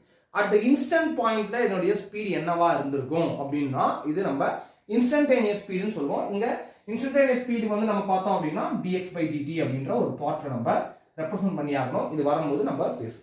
சரிங்களா, இந்த பாயிண்ட் dx by dt அப்படின்றத ரெப்ரசென்ட் பண்ணி ஆகணும். அது வரும்போது நான் சொல்றேன். ஏன்னா வந்து பாத்தீங்கன்னா இந்த டிஃபரன்சியேஷன்ல பேஸ் பண்ணியே நிறைய சம்ஸ் முக்கியமா வந்து பாத்தீங்கன்னா இன்டெகிரல்ஸ் கால்குலஸ்லயே வந்து பாத்தீங்கன்னா கைனமெட்டிக்ஸ்ல முக்கியமான ஒரு பார்ட் ஒன்று இருக்கு. அதனால நம்ம அங்க அது கண்டிப்பா பார்த்தே ஆகணும். இப்போ ஆவரேஜ் ஸ்பீட், இந்த ஆவரேஜ் ஸ்பீட்ல பாருமா இதுல 2 விஷயங்கள் நம்ம பண்ணலாம். ஆவரேஜ் ஸ்பீட் வந்து நம்ம பார்த்தோம் அப்படின்னா ஸ்பீட் வந்து பார்த்தோம் அப்படின்னா displacement or distance by time நம்ம போடுவோம் இல்லைங்களா. அப்ப டிஸ்டன்ஸ் பை டைம்ல x2 minus x1 divided by t2 minus t1 நீங்க போடலாம். அப்படி இல்லை அப்படின்னா x2 plus x1 divided by t2 plus t1 போடலாம். ரெண்டு ஃபார்முலா அப்ளை ஆகும், பட் ரெண்டுமே டிஃபரண்ட் கண்டிஷன்ஸ்ல இருக்கக்கூடிய ஒரு பார்ட். சரிங்களா, இது எப்படி சொல்றேன்னா முதல்ல இந்த x2 minus x1 இருக்கு இல்லைங்களா, இது வந்து பார்த்தோம் அப்படின்னா இனிஷியல் அண்ட் ஃபைனலுடைய கோஆர்டினேட் பாயிண்ட்ஸை கொடுத்துட்டு இருப்பாங்க. Initial and final coordinate points அதெல்லாம் கொடுத்துருப்பாங்க. அப்படி பார்க்கும்போது தான் இது பண்ண முடியும். இது வந்து பார்த்தோம் அப்படின்னா டிஸ்டன்ஸ் கவர் பண்ணிருக்கிறது. இப்போ பெஸ்ட் எக்ஸாம்பிள் பாடுறோம். இப்போ நான் இங்க சொல்றேன், இந்த x2 minus x1 நம்ம பார்த்தோம்னா எதுக்கு x2 minus x1 divided by t2 minus t1 இருக்கு இல்லைங்களா. அப்போ உதாரணமா எடுத்துட்டோம், இந்த மாதிரி ஒரு பாயிண்ட் இருக்கு. அப்போ முதல் பாயிண்ட்ல இங்க தான் காம போறாங்க. So with respect to time t and x, displacement x. அப்போ இந்த டிஸ்பிளேஸ்மெண்ட் அண்ட் டைம் நம்ம பார்த்தோம் அப்படின்னா இந்த டைம் வந்து பார்த்தோம்னா நம்ம இங்க கவனிங்க, இந்த டைம் நம்ம பார்க்கும்போது டைம் t இது x போடணும்னா t1 இது x1. இந்த பாயிண்ட்ல என்ன வந்திருக்கும், இது t2 இங்க x2 இப்படி தான் இருந்திருக்கும் டிஸ்டன்ஸ். அப்போ இதுல டிஃபரன்ஸ் நம்ம எடுத்துட்டு வரோம் அப்படின்னா இந்த டிஃபரன்ஸ் என்னவா இருந்திருக்கும் அப்படின்றது நம்ம கவனிக்கணும். அப்ப இங்க வரைக்கும் நம்ம மூவ் பண்ணிருக்கூடியது, இங்க வரைக்கும் நம்ம மூவ் பண்ணிருக்கூடியது என்னவா இருந்திருக்கும் அப்படின்னு நம்ம பார்த்தோம் அப்படின்னா இந்த பாயிண்ட்ல கரெக்டா இப்படி நோட் பண்ணிங்க. இது வந்து பாத்தீங்கன்னா x1, இது x2. அப்ப இங்க 0ல இருந்து ஒரு பாயிண்ட் பொசிஷன் ஸ்டார்ட் ஆகுது அப்படின்ற பட்சத்துல x1 வந்து பாத்தீங்கன்னா 3 ஆகலாம், x2 வந்து பாத்தீங்கன்னா 5 ஆகலாம். அப்ப பிட்வீன் தி டிஸ்டன்ஸ் என்னவா இருக்கும், 5 - 3 தான் இருக்கும். அப்ப இங்க நம்ம என்ன போடுவோம், x2 - x1 தான போடுவோம். கரெக்ட்டா, x2 - x1 தான் போடுவோம். அதே மாதிரி தான் இங்க இந்த டிஸ்டன்ஸ் வந்து நமக்கு இங்க t1 ஆ இருக்கும், இது வந்து நமக்கு t2 ஆ இருக்கும். அப்ப உதாரணத்துக்கு t1 வந்து பாத்தீங்கன்னா 2 செகண்ட்ஸ், t3 வந்து பாத்தீங்கன்னா 8 செகண்ட்ஸ். அப்ப பிட்வீன் தி டிஸ்டன்ஸ் வந்து பாத்தீங்கன்னா 8 - 2 தான் வரப்போகுது. அப்ப t2 - t1 நம்ம போடுவோம் இங்க. t2 minus of a t1. அதுதான் இங்க நம்ம கொடுத்துருக்கோம். புரியுதுங்களா? இதுல வந்து இனிஷியலா ஒரு பாயிண்ட் அண்ட் ஃபைனலா ஒரு பாயிண்ட்ன்றது என்னன்னு கொடுத்துருவாங்க. அப்ப ஆவரேஜ் v ஆவரேஜ் அப்ப ஸ்பீடுக்கு வந்து நம்ம போடுறோம் இல்லைங்களா? ஸோ வந்து பார்த்தீங்கன்னா average speed average equal to x2 minus x1 divided by t2 minus t1. இப்போ இதுவே வந்து பார்த்தோம் அப்படின்னா ஸ்பீட் ஆவரேஜ் ஸ்பீடுக்கு இன்னொரு ஃபார்மேட் ஒன்று இருக்கு. எப்படி இன்னொரு ஃபார்மேட்னா, ஒரு பர்சன் இங்க இருக்காரு, இவர் இங்க இருந்து ஒரு டிஸ்பிளேஸ்மெண்ட்டை கவர் பண்றாரு. This displacement is nothing but x1 and time t1. அங்க இருந்து திரும்ப இன்னொரு டிஸ்பிளேஸ்மெண்ட்டை கவர் பண்றாரு, and this displacement is nothing but x2 and time t2. இப்போ இங்க வழியே இல்லடாமா, இங்க வந்து நம்ம இங்க என்ன பண்ணி ஆகணும் அப்படின்னா இந்த ஃபார்முலா நம்ம போட முடியாது. ஏன்னா x1 x2 ரெண்டுத்தையும் ஆட் பண்ணி ஆகணும். அப்ப ஆவரேஜ் வெலாசிட்டி வந்து பாத்தீங்கன்னா x1 plus x2 divided by t2 plus of t1 or t1 plus t2. சரிங்களா? இந்த மாதிரி ஒரு ஃபார்மேட் தான் வருமே தவிர்த்து இப்படி வராது. அப்போ இந்த பிளஸ் மைனஸ் ரெண்டு இடத்துல மாறி மாறி கொடுத்துருப்பாங்க v ஆவரேஜ்ன்ட்டு. சேம் அப்படியே ஸ்பீடுக்கு average speed or velocity average வெலாசிட்டின்னு கொடுத்துட்டு இது மாத்தி கொடுத்துருப்பாங்க. இதுல வந்து குழப்பம் வரும். அதனால தான் இந்த ரெண்டு பார்ட் உங்களுக்கு எக்ஸ்பிளைன் பண்ணேன். இதுல குழம்பிடாதீங்க. அப்போ x2 minus x1 நாலும் x1 plus x2 அப்படின்றதுனா ரெண்டு ஃபார்மேட் வெவ்வேறு. அந்த ரெண்டுமே வந்து பாத்தீங்கன்னா ஆவரேஜ் வெலாசிட்டிக்கு உள்ள வரக்கூடிய ஒரு ஃபார்முலா தான் அப்படின்றது உங்களுக்கு தெளிவாருங்க. இப்போ இதுல வந்து பார்த்தோம் நம்ம ஆவரேஜ் வெலாசிட்டிக்கு வந்து பார்த்தோம் அப்படின்னா டைம் வந்து கான்ஸ்டன்டா இருக்கு அப்படின்னு ஒரு கான்செப்ட் வந்து கொடுத்துருவாங்க. அடுத்து வந்து பாத்தீங்கன்னா டிஸ்பிளேஸ்மெண்ட் கான்ஸ்டன்டா இருக்கு அப்படின்னு கொடுத்துருவாங்க ஆவரேஜ் வெலாசிட்டி. இப்போ அது ரெண்டு கான்செப்ட் ரொம்ப முக்கியமா நம்ம பார்க்க வேண்டியது. அது கேட்டும் இருக்காங்க. ஸோ அந்த பார்ட் நம்ம பார்க்கணும். ஸோ வந்து முதல்ல நம்ம என்ன பார்க்க போறோம் அப்படின்னா டைம் ஆவரேஜ் வந்து நம்ம பார்க்க போறோம். ஆவரேஜ் ஸ்பீட் என்ன எடுத்துக்க போறோம். இதுல டைம் வந்து பாத்தீங்கன்னா கான்ஸ்டன்டா இருக்கு. Time constant. t1 t2 வந்து கான்ஸ்டன்ட். அப்போ ஒரு பர்சன் இங்க இருக்காரு, இங்க இருந்து கிளம்பி ஒரு டிஸ்பிளேஸ்மெண்ட், அங்க இருந்து கிளம்பி அகைன் ஒரு பாயிண்ட்ல, அப்ப இங்க வந்து ஒரு t1, இது வந்து ஒரு t2, இங்க t1 equal to t2 னு கொடுத்துறாங்க. t1 equal to t2 is nothing but t னு போடும். ரெண்டு சமம்னா ஒரு வேல்யூ காமனா எடுத்துக்கலாம்ல, அத நம்ம t நம்ம எடுத்துக்கிறோம். அப்ப டிஸ்பிளேஸ்மென்ட் என்னவா வந்திருக்கும்னா this is x1 னு வந்திருக்கும், this displacement x2. அப்ப ஆவரேஜ் வெலாசிட்டி நம்ம ஃபார்முலா இந்த பாயிண்ட்ல எடுத்துப்போம். இங்க வந்து மூவ் ஆகுது. இதுக்கு என்ன வரும் சொல்லுங்க பாப்போம். ஆவரேஜ் நம்ம என்ன போடுவோம், x1 plus x2 t1 plus t2. கரெக்ட்டா? பக்கவா? அப்ப x1 plus x2 t1 plus t2. ஏனா வெலாசிட்டினாலே டிஸ்பிளேஸ்மென்ட் பை டைம் அப்படின்றத நம்ம ஃபார்மேட்ல நம்ம எடுத்துறோம். சரிங்களா? அப்போ இங்க இருந்து நம்ம பார்க்க வேண்டியது இருக்குமா. இப்ப t1 t2 ரெண்டுமே வந்து நம்ம எடுத்துட்டோம் அப்படினா t1 t2 வந்து நம்ம எப்படி எடுத்துக்கலாம். இப்ப உதாரணமா t1 t2 ரெண்டுமே t னா இது t plus of இது t ன்னு எடுத்துலாமா. இப்போ x1 x2 இருக்கா, x க்கு வந்து நம்ம எடுத்தோம்னா எப்படி ஃபார்முலா எடுத்துக்கலாம் நினைச்சு பாப்போம். So velocity or speed equal to என்ன போடுவோம், distance by time போடுவோமா. அப்ப x equal to s into t போடலாமா. கிராஸ் மல்டிப்ளை பண்ணிட்டா அப்ப s into t அப்படினா இந்த பாயிண்ட் நம்ம எப்படி எடுத்துக்கலாம். இத s1 ஏனா வந்து இது மாற போறது கிடையாது, ரெண்டுமே இது வெவ்வேறு. இந்த பாயிண்ட்ல வேற இந்த பாயிண்ட்ல வேற ஸ்பீட், இது ஒரு ஸ்பீட் வேற இது ஒரு ஸ்பீட் வேற. டைம் தான் ரெண்டுமே கான்ஸ்டன்ட்டா இருக்குன்னு சொல்லி வந்தது, ஸ்பீட் கான்ஸ்டன்ட்டா இருக்குன்னு சொல்லல. அப்ப இது நம்ம s1 first one s1 t1 or t னே போடுவோம். டைம் தான் கான்ஸ்டன்ட் ஆகி போயிடுச்சுல, t plus s2 t ன்னு ஆயிடுச்சு. ஓகேவா? இப்போ இந்த காமனா t வெளிய எடுத்துலாமா. அப்ப வந்து நமக்கு என்ன வரும், நமக்கு t into s1 plus s2 ன்னு வருது. t plus t என்னடா 2t ஆ, ஒரு t க்கு ஒரு t கேன்சல் ஆயிடுச்சு அப்படினா இதோட answer s1 plus s2 divided by 2 ன்னு வரும். ரொம்ப முக்கியமான ஃபார்முலாடாமா இது. Average s average speed. சரிங்களா? எப்போ இதுல நடக்கக்கூடியது ஆவரேஜ் ஸ்பீட் எடுத்துக்க, ஆவரேஜ் வெலாசிட்டி எடுத்துக்க. ஏனா வந்து இது ஸ்ட்ரெயிட் லைன்ல தான் ரெப்ரசன்ட் பண்றோம் இல்லீங்களா. சோ அதனால வந்து இது எந்த பிரச்சனையும் இல்ல. ஸ்பீடாச்சும் எடுத்துக்கோ, வெலாசிட்டியாச்சும் எடுத்துக்கோ. So average speed s1 plus s2 divided by 2 ன்னு போடணும். இது எப்பனா டைம் வந்து கான்ஸ்டன்ட்டா இருந்தது அப்படினா. இப்போ நெக்ஸ்ட் அடுத்து நம்ம பார்க்க வேண்டிய கான்செப்ட் என்ன அப்படினா டிஸ்பிளேஸ்மென்ட் வந்து கான்ஸ்டன்ட்டா இருக்கு, டைம் வந்து வேரி ஆகுது. சோ டிஸ்பிளேஸ்மென்ட் வந்து பாத்தீங்கன்னா இங்க நமக்கு கான்ஸ்டன்ட்டா இருக்க மாதிரி இருந்தது அப்படினா. இப்போ இங்க என்ன பண்ணலாம், இந்த இடத்துல t1 t2 என்னவா இருக்கும், மாறி தான் இருக்கும். இந்த x1 x2 இருக்குல, x1 equal to x2 equal to நம்ம என்ன எடுத்துக்க போறோம், x ன்னு எடுத்துக்கோ. புரியுதா? அப்ப இந்த ஃபார்முலா இதா இருக்க போகுது. இந்த இடத்துல இருந்து இந்த ஃபார்முலாஸ் மொத்தமா மாற போகுது. இங்க இருந்து நம்ம இத மாத்த வேண்டியதா இருக்கும். அப்போ இது எப்படி இருக்கலாம், நம்ம மேல t வந்து பாத்தீங்கன்னா வேரியபிள் ஆகுது, இதுவும் பண்ணுது. இப்போ x இருக்கிற இடத்துல தான் வந்து நம்ம என்ன கொண்டு வரணும், ஒரு பாயிண்ட்ல போன சம்ல நம்ம t கொண்டு வந்தோமா, இங்க x அப்படியே வச்சிட்டு t இருக்கக்கூடிய இடத்துல x வந்து நம்ம கொண்டு வரணும். அப்போ x1 plus x2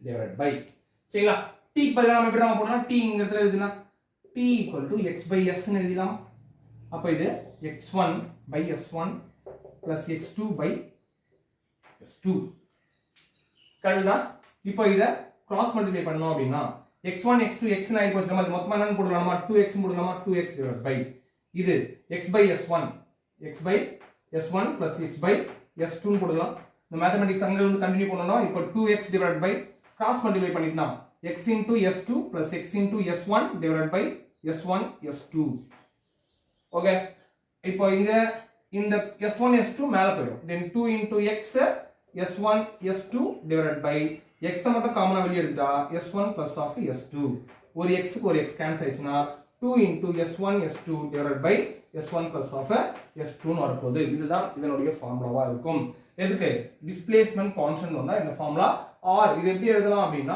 2 into v1 v2 divided by v1 plus of v2 ன்னு எழுதலாம் சரிங்களா டைம் கான்ஸ்டன்ட்ல என்ன பார்த்தோம் v1 plus v2 divided by 2 ன்னு பார்த்தோம் இந்த இடத்துல 2 into v1 v2 divided by v1 plus of v2 ன்னு பார்த்திருக்கோம் இந்த ஃபார்முலாவும் ரொம்ப முக்கியம் சோ ஆவரேஜ் வெலாசிட்டில இது பார்க்க வேண்டிய ஒரு பார்ட் நெக்ஸ்ட் இப்போ நம்ம அக்சலரேஷன் அப்படிங்கற ஒரு டாபிக் பத்தி தான் நம்ம பார்க்க போறோம் சோ இங்க அக்சலரேஷன் அப்படின்றது பத்தி நம்ம ஏற்கனவே அந்த ஃபார்முலா டிஸ்கஷன்ஸ்ல ஃபர்ஸ்ட் யூனிட்ல பத்தி பேசியிருக்கோம் accelerations அப்படின்றது என்னடாமா accelerations nothing but change in velocity by time taken இதுதான் acceleration அப்படினு நம்ம சொல்லிருக்கோம் கரெக்ட் இல்லீங்களா accelerationன்றது change in velocity by time taken so இது வந்து நம்ம பார்த்தீங்கன்னா average accelerationல வந்து பார்த்தீங்கன்னா average accelerationன்ற ஒரு ஃபார்முலா நம்ம இங்க யூஸ் பண்ற மாதிரி இருக்கும் instantaneous-ஆ இருக்கக்கூடிய acceleration பத்தி நம்ம பேசுற மாதிரி இருக்கும் இந்த பார்ட்ஸும் accelerations ரொம்ப முக்கியமானது acceleration பத்தி டீடைலா நம்ம ஃபர்ஸ்ட் யூனிட்ல அந்த ஃபார்முலா டிஸ்கஷன் பண்ணும்போது பத்தி பேசியிருக்கோம் அப்போ change in velocity அப்படின்றது நம்ம என்ன போட போறோம் then v2 minus of v1 divided by இந்த டைம்ன்றது டைம் டேக்கன்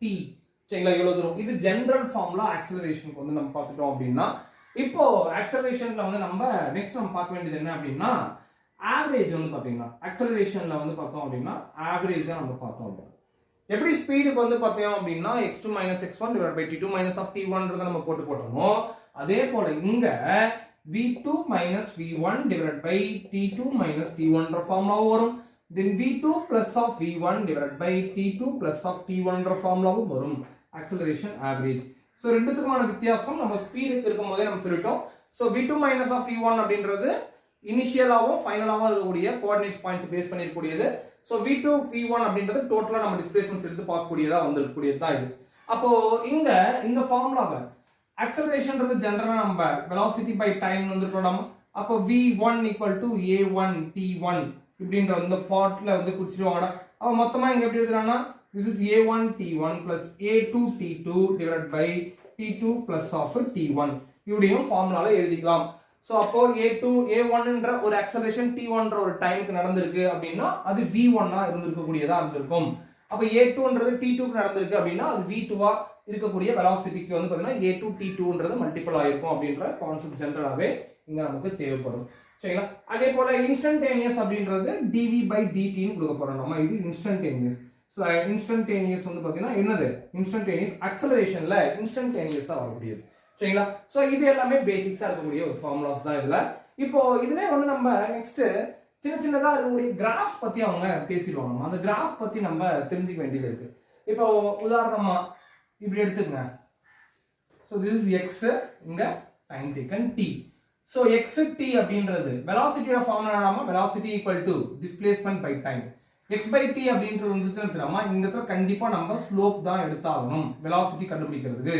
சோ இந்த பாயிண்ட் நமக்கு x ஆ இருக்கும் இந்த பாயிண்ட் நமக்கு t ஆ இருக்கும் ஸ்லோப் எடுக்க வேண்டியதா இருக்கும் சரிங்களா இப்போ இதுவே வந்து பார்த்தோம் அப்படினா அடுத்த ஒரு கிராஃப் ஒன்னு சொல்ற மாதிரி இந்த மாதிரி ஒரு கிராஃப் ஒன்னு கொடுத்துருவாங்கடா இப்போ வந்து பார்த்தோம் அப்படினா இந்த பாயிண்ட் இங்க v ஆ இருக்கும் இந்த பாயிண்ட் இங்க t ஆ இருக்கும் சரிங்களா இப்போ vt எப்படின்னு கொடுத்துட்டாங்க அப்படினா இப்போ இதுல பாரு பாப்போம் இப்போ இன் கேஸ் இப்படி ஒரு கிராஃப் இருக்கு அப்படினா ஏரியா அண்டர் த கர்வ் இருக்குடா இந்த பாயிண்ட் இந்த பாயிண்ட்ஸ் வந்து ஏரியா அண்டர் த கர்வ் நம்ம சொல்ல வேண்டியது ஏரியா அண்டர் த கர்வ் அப்ப ஏரியா நம்ம பார்த்தோம் அப்படினா இது ஒரு ட்ரையாங்கிள் ஷேப்ல இருக்கு ட்ரையாங்கிளோட ஃபார்முலா என்னன்னா ½ * b * h இல்லையா ட்ரையாங்கிளுக்கு breadth வந்து பாத்தீங்கன்னா இந்த பார்ட் t இது வந்து பாத்தீங்கன்னா v அப்போ t velocity வந்து என்ன ஃபார்முலா யூனிட் வந்து மீட்டர் per செகண்ட் டைமுக்கு second metre per second into second ரெண்டுத்தையும் மல்டிபிள் பண்ணா நமக்கு என்ன கிடைக்கும்? வெறும் நமக்கு மீட்டர் மட்டும் தான் கிடைக்கும். அப்போ இதுல இருந்து நமக்கு என்ன தெரியுது அப்படின்னா, இந்த VTன்ற மாதிரி ஒரு கிராஃப் கொடுத்துட்டு இந்த டிஸ்பிளேஸ் இந்த ஏரியாவை நம்ம கண்டுபிடிக்கிறது மூலமா நம்ம என்ன கண்டுபிடிக்க போறோம் அப்படின்னா, இதனுடைய டிஸ்பிளேஸ்மெண்டா அல்லது டிஸ்டன்ஸா என்னவா இருக்குன்றத நம்ம கண்டுபிடிக்க போறோம். ஸோ இது கண்டுபிடிக்கக்கூடிய நமக்கு ஆன்சரா இருந்திருக்கும். புரியுதுங்களா? அப்ப கிராஃப் வச்சு சில விஷயங்கள் சொல்ல வேண்டியதா இருக்கும். இங்க நான் சொன்னேன் இல்லைங்களா, இந்த பார்ட் வந்து ஏரியாவை பார்க்க முடியாது, ஸ்லோப்ஸ் தான் பார்க்க முடியும். ஸ்லோப் வச்சாதான் நமக்கு x by t கிடைக்கும், displacement by time equal to velocity நமக்கு கிடைக்கும். ஸோ இந்த இடத்துல டிஸ்பிளேஸ்மெண்ட் கிடைக்கும். இந்த மாதிரி வந்து ஒரு சில சேஞ்சஸ் நடந்து அந்த ஃபார்முலாஸ் இருந்து இதுல அக்சலரேஷன் யூஸ் பண்ணுவாங்க, தென் அதே மாதிரி டிஸ்பிளேஸ்மெண்ட்டை யூஸ் பண்ணுவாங்க. அது மாதிரி யூஸ் பண்ணி நமக்கு ஃபார்முலாஸ் இந்த மாதிரி டிஃபரெண்டா எடுக்கக்கூடியதா இருக்கும். நம்ம சம்ஸ் போடும்போது இது எல்லாமே நம்ம பார்க்கலாம். அப்போ அக்சலரேஷனை பொறுத்த வரைக்கும் நம்ம ஞாபகம் வச்சுக்க வேண்டியது இந்த பார்ட் மட்டும் தான். ஸோ ஆவரேஜ் அக்சலரேஷன் வந்து இன்ஸ்டன்டேனியஸ் அக்சலரேஷன்ஸ் வந்து என்னன்னு, ஸோ அக்சலரேஷன் அப்படின்றது change in velocity with respect to time taken அப்படின்ற ஒரு பார்ட். சரி, இப்போ இங்க ஒரு ஜென்ரலா ஒரு கேள்வி உங்ககிட்ட வந்து நான் கேட்கக்கூடியதா இருக்கும். இப்போ அக்சலரேஷன் வந்து எப்பப்பெல்லாம் வந்து நமக்கு ஜீரோவா கிடைக்கும் அப்படின்றது. So when the acceleration is zero, எப்பப்பெல்லாம் வந்து பார்த்தீங்கன்னா நமக்கு ஜீரோவா கிடைக்கும், எப்பப்பெல்லாம் கிடைக்கும் அப்படின்னா, அப்போ அக்சலரேஷன் எப்போ ஜீரோ கிடைக்கும்? வெலாசிட்டி கான்ஸ்டன்டா இருந்தா அக்சலரேஷன் ஜீரோவா கிடைக்கும். கரெக்டா இல்லையா? பக்கா இல்லையா? ஏன் அப்படின்னா வெலாசிட்டி கான்ஸ்டன்ட் என்ன நம்ம சொன்னோம், எது முன்னாடி நம்ம பார்த்தோம் இல்லையா, ஸ்பீட்ல கான்ஸ்டன்ட் ஸ்பீட். கான்ஸ்டன்ட் ஸ்பீட்னா ஒரே மாதிரி இருக்கக்கூடிய வெலாசிட்டி அவன் தொடர்ந்து போயிட்டே இருக்கக்கூடியது தான் நம்ம கான்ஸ்டன்ட் சொல்லக்கூடியது. அப்போ இங்க இனிஷியல் பாயிண்ட்லயே நமக்கு என்னவா இருக்கும்? 5 மீட்டர் பர் செகண்டா இருக்கும். இங்க இருந்து ஒரு டிஸ்டன்ஸ் போனாலும் இங்கேயும் ஒரு 5 மீட்டர் பர் செகண்டா இருந்திருக்கும். So with respect to time ஏதாவது ஒன்று இருக்கும், ஒரு 3 செகண்ட்ஸ் எடுத்துக்கலாம். ஃபார் எக்ஸாம்பிள் 3 செகண்ட்ஸா இருக்கு அப்படின்னா, அப்போ இங்க நம்ம அக்சலரேஷன் நம்ம என்ன போட போறோம்? Acceleration change in velocity. Change in வெலாசிட்டின்றது final velocity minus of initial velocity v2 minus v1 by t. Then v2 minus v1 5 minus 5 5 minus 5 னா போகுது 0 by t. So 0 by t is nothing but 0 தான், அது மாற போறது கிடையாது. அப்போ velocity constant அப்படினா acceleration நமக்கு 0வா வரும். அடுத்தது ஒண்ணு, velocityயே 0வா இருந்ததுனா, அப்ப velocity 0வா இருந்தாலும் நமக்கு acceleration 0வா தான் இருக்க போகுது. ஆனா என்ன பிரச்சனை அப்படினா, velocityயே 0வா இருந்ததுனா எல்லா இடத்துலயுமே acceleration 0வா ஆகிராது. இப்போ உதாரணமா ஒரு பால் இருக்கு, இந்த பாலை நம்ம தூக்கி அப்படி மேல போடுறோம், இந்த பால் திரும்பவும் இந்த பாயிண்ட்ல கீழே வருது. சரிங்களா? நான் சொல்றது புரியுதுங்களா? அப்போ இந்த பால் அப்வர்ட்ல போகுது, இது டவுன்வர்ட்ல வருது. இந்த இடத்துல வந்து பார்த்தோம்னா வெலாசிட்டி நமக்கு எப்படி நாம இருக்கும்? வெலாசிட்டி டிக்ரீஸ் ஆகிட்டே இருக்கும், குறைஞ்சிக்கிட்டே இருக்கும். கரெக்ட் இல்லைங்களா? இந்த இடத்துல வெலாசிட்டி நமக்கு எப்படி இருக்கும்? வெலாசிட்டி வந்து கீழே வர வர வெலாசிட்டி இன்க்ரீஸ் ஆகிட்டே இருக்கும்.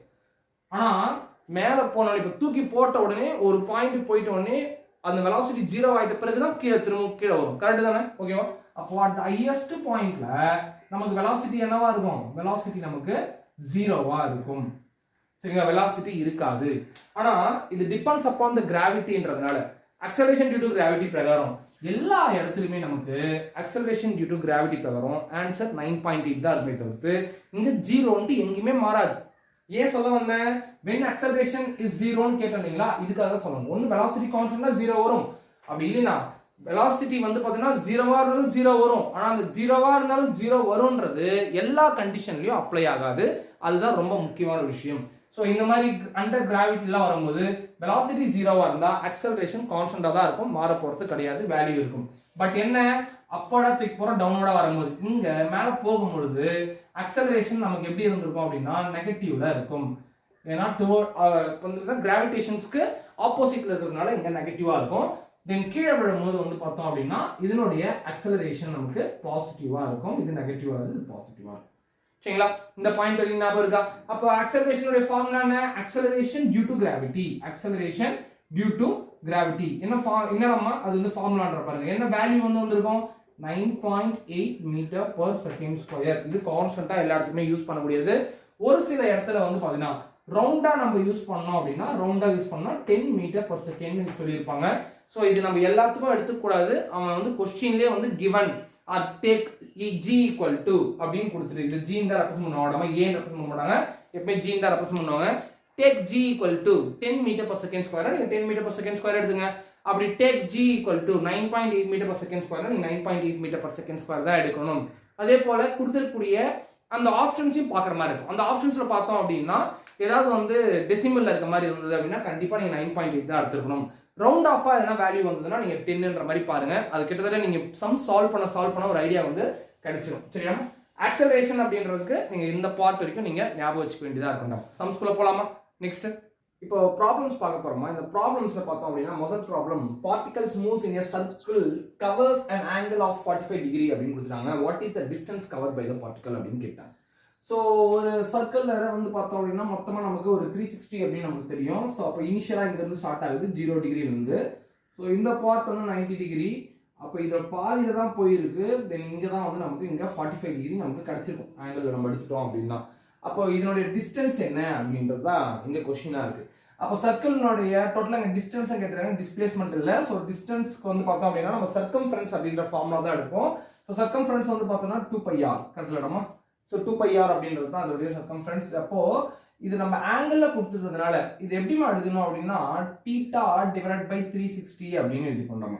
அப்போ டோட்டல் ஆங்கிள் 360 இல்லையா சர்க்கிள் நம்ம 360/360ன்றது நம்ம 1 தான் வரப்போகுது. ஸோ 1 × 2πrன்னு வந்தோம்னா சேம் அதே டிஸ்டன்ஸ் தான் நமக்கு கிடைக்க போகுது. ஸோ இப்போ இங்கே நம்ம என்ன பண்ண போறோம், θக்கு பதிலாக நம்ம 45 அப்படின்றத நம்ம இங்கே நோட் பண்ணிக்க போகிறோம். 45/360 × 2 × π × r அப்படின்றது நம்ம எடுத்து போகிறோம்.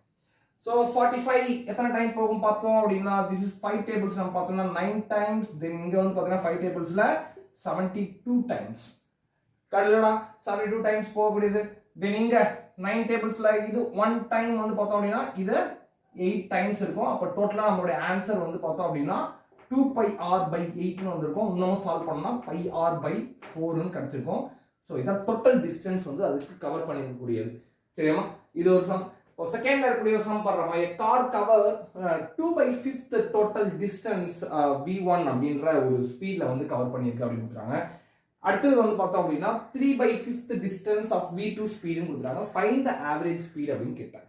அப்போ ஒரு பாயிண்ட்ல இருக்கு. தென் ஒரு பாயிண்ட்ல இருந்து இந்த கார் ஒரு டிஸ்டன்ஸ் வந்து டிராவல் பண்ணுது 2/5 சரிங்களா டோட்டல் டிஸ்டன்ஸ். அதுல மொத்தக்கூடிய டிஸ்டன்ஸ் வந்து பார்த்தோம் அப்படின்னா v1 ஸ்பீட்ல டிராவல் பண்றாங்க at point a to b.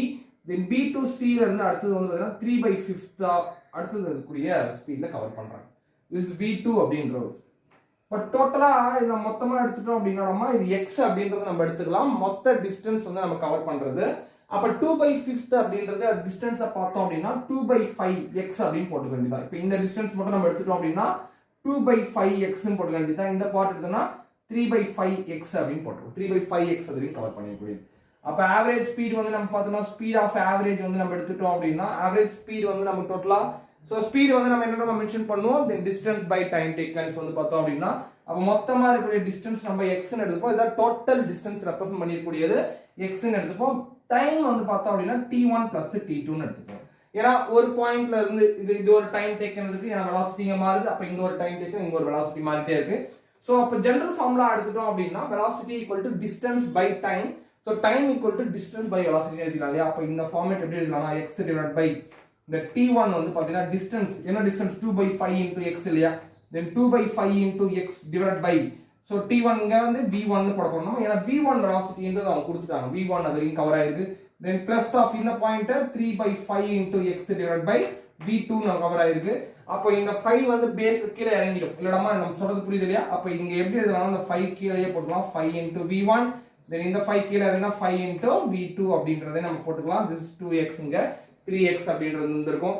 So காமனா வந்து பார்த்தீங்கன்னா இந்த 5 இருக்கு. தென் v1 v2 மட்டும் தான் நம்ம கிராஸ் பண்ண வேண்டியதா இருக்கும். அப்போ இது நம்ம மொத்தமா எடுத்துட்டோம் அப்படின்னா x divide by so v1 v2 மட்டும் கிராஸ் பண்ணிக்க. இங்க பார்த்தோம் அப்படின்னா 2x v2 பிளஸ் ஆஃப் இங்க 3x v1 டிவைட் பை என்ன வரும் டோட்டலா 5v1 v2 5v1 v2 அப்படின்னு எழுதிடலாம். இது வந்து காமனா x வெளியே எடுத்துட்டா மேல இருக்கக்கூடிய x கீழே ஒரு x கேன்சல் ஆயிடுறோமா. அப்போ அப்படி கேன்சல் ஆயிடுச்சு அப்படின்னா அப்போ டோட்டலா இங்க ஒரு ஸ்டெப் கூட போட்டுக்க. இப்போ x காமனா எடுத்துட்டோம் அப்படின்னா 2v2 + 3v1 divide by 5 × v1 v2 ன்னு வரப்போது x கேன்சல் ஆயிடுச்சு அப்படின்னா ஃபைனலா 5v1 v2 divide by 2 × v2 plus of 3 × v1. புரியுதுமா? அவ்வளவுதான் நம்ம இந்த சம். ஸோ வந்து பார்த்தோம் அப்படின்னா ஸோ கொஸ்டின்ஸ் தான் நம்ம நிறைய பேட்டர்ன்ஸ் முன்னாடியே சொன்னது தான். நிறைய பேட்டர்ன்ஸ் நம்ம பார்க்கணும். பேட்டர்ன்ஸ் இருந்தால் அந்த மாடல்ஸ் வரும். அந்த மாடல்ஸ் பிரகாரம் பார்க்கக்கூடியது தான் இது. ஸோ நெக்ஸ்ட் அடுத்த சம் போலாமா? இப்போ இந்த கொஸ்டின் பாருங்கம்மா. இன் 1 second particle goes to point A to B moving in a semi circle அப்படின்னு கொடுத்தாங்க. இது ஒரு செமி சர்க்கிள். ஆக்சுவலாக வந்து பார்த்தோம் அப்படின்னா ஒரு பாயிண்ட்ல இருந்து ஒரு பாயிண்ட் வரைக்கும் இது மூவ் ஆயிருக்கு ஒரு பாதி சர்க்கிள். இந்த பாயிண்ட் ஏனா இந்த பாயிண்ட் வந்து நமக்கு பியா இருந்திருக்கும் அப்படின்னு அவங்க சொல்லிட்டாங்க. ஆஃப் ரேடியஸ் என்ன கொடுத்துட்டாங்க, ஸோ ரேடியஸ் வந்து பார்த்தீங்கன்னா 1 மீட்டர்னு கொடுத்துட்டாங்க. இது 1 மீட்டர் அப்படி இருக்கக்கூடிய ரேடியஸ். இது 1 செகண்ட் இருக்கே கொடுத்துட்டாங்க. The magnitude of the average velocity. So வெலாசிட்டின்னு கேட்டாங்க. நம்ம வெலாசிட்டின்னு வந்துட்டாலே நம்ம டிஸ்டன்ஸ் போனோமா டிஸ்பிளேஸ்மெண்ட் போனோமா டிஸ்பிளேஸ்மெண்ட் தான் போகணும், நல்லா ஞாபகம் வச்சுக்க. ஸோ ஸ்பீட் அப்படின்னு கேட்டிருந்தா நம்ம டிஸ்டன்ஸ் பக்கம் போக வேண்டியதா இருக்கும். அப்போ ஏ டு பில இருந்து நம்ம போறோம் அப்படின்னா நம்ம இங்க டிஸ்பிளேஸ்மெண்ட் என்னவா இருந்திருக்கும், நம்ம ஃபர்ஸ்ட் நம்ம போட்ட ஞாபகம் இருக்குங்களா. ஸோ அப்போ ஒரு பாயிண்ட் ஏல இருந்து பி வரைக்கும் போகுது அப்படின்னா இதனுடைய ரேடியஸ் ஆர், இதனுடைய radius r. So point to point r plus r டோட்டலா வந்து என்ன வந்திருக்கும், 2r இருந்திருக்கும். ஸோ அப்போ வந்து பாத்தீங்கன்னா இங்க டோட்டல் வந்து பாத்தீங்கன்னா நமக்கு டிஸ்பிளேஸ்மெண்ட் வந்து பாத்தீங்கன்னா 2r தான் கிடைச்சிருக்கும். ஸோ ரேடியஸ் என்ன நம்ம 1 அப்படின்றது தான் கொடுத்துட்டாங்க. ஸோ அப்போ வந்து டோட்டலா டிஸ்பிளேஸ்மெண்ட் வந்து நமக்கு என்ன கிடைச்சிருக்கும் அப்படின்னா 2 into 1 நமக்கு 2 தான் கிடைச்சிருக்கும். அப்ப ஆவரேஜ் வெலாசிட்டி, ஸோ வெலாசிட்டியினுடைய ஆவரேஜ் வந்து பார்த்தோம் அப்படின்னா total displacement by total time. So total time வந்து பார்த்தீங்கன்னா 1 செகண்ட் அவங்க ஏற்கனவே கொடுத்துட்டாங்க. அப்போ 2 divided by 1 அப்போ நமக்கு 2 மீட்டர் பர் செகண்ட் தான் வந்து நம்மளுடைய ஆன்சரா இருந்திருக்கும். ஸோ ஃபர்ஸ்ட் கொஸ்டினுக்கு ஆன்சர் இவ்வளவுதான் வந்திருக்கும். இப்போ இங்க நம்ம பாருங்க பார்ப்போம். அடுத்தது கொடுத்திருக்கூடியது a body moves along a straight line with acceleration of 3 meter per second square in 2 seconds. So straight line ல போயிட்டே இருக்கு. So 3 meter per second square என்கிற ஒரு acceleration for 2 seconds க்கு and அப்புறமா வந்து பார்த்தோம் அப்படின்னா 4 meter per second square into 3 seconds average acceleration என்னவா இருந்திருக்கும் அப்படின்னு கேட்டாங்க. So acceleration ல இருக்கக்கூடிய formulas நம்ம பார்த்திருப்போம். So acceleration உடைய average நம்ம பார்த்தோம் அப்படின்னா v1 plus v2 divided by t1 plus t2 நம்ம பார்த்தோம் ஞாபகம் இருக்கா.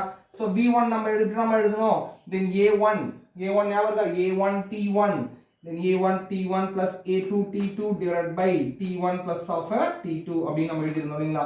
சோ அதே தான் பாயிண்ட் தான் இங்க. அப்ப a1 வந்து நமக்கு என்ன எடுக்க போறோம், 3 எடுக்க போறோம். So 3 into 2 plus of a2 ஓட வேல்யூ என்னமா 4 into 3 then 4 into இங்க 3 then divided by டைம் வந்து பார்த்தோம் அப்படின்னா 3 plus of 2 plus of 3 இப்படி என்ன எழுதுனா அப்ப மொத்தமா இதோட ஆன்சர் 3 2s are 6 நமக்கு கிடைக்க போகுது then 4 3s are 3 4s are 12 ன்னு நமக்கு கிடைக்க போகுது divided by 5. So 12 plus of 6 நமக்கு டோட்டலா வந்து கூடியது 18 by 5 ன்னு வர போகுது. So 18 by 5 நம்ம பண்ணோம்னா என்ன நமக்கு கிடைக்கும். So 18 வந்து 3 times the balance வந்து பாயிண்ட் போட்டோம் அப்படின்னா balance 3.6 என்ன வரும் unit metre per second square. So 3.6 metre per second square இருந்தா நம்மளுடைய ஆன்சரா இருந்திருக்கும். So velocity, displacements, acceleration இருக்கக்கூடிய பேசிக்ஸா இந்த மாதிரி சம்ஸ். ஸோ நிறைய சம்ஸ் இருக்கு. ஸோ சம்ஸ்லாம் கொஞ்சம் பாருங்க. ஸோ நெக்ஸ்ட் அப்புறம் இன்னொரு டாபிக் கூட போகலாம். நன்றி.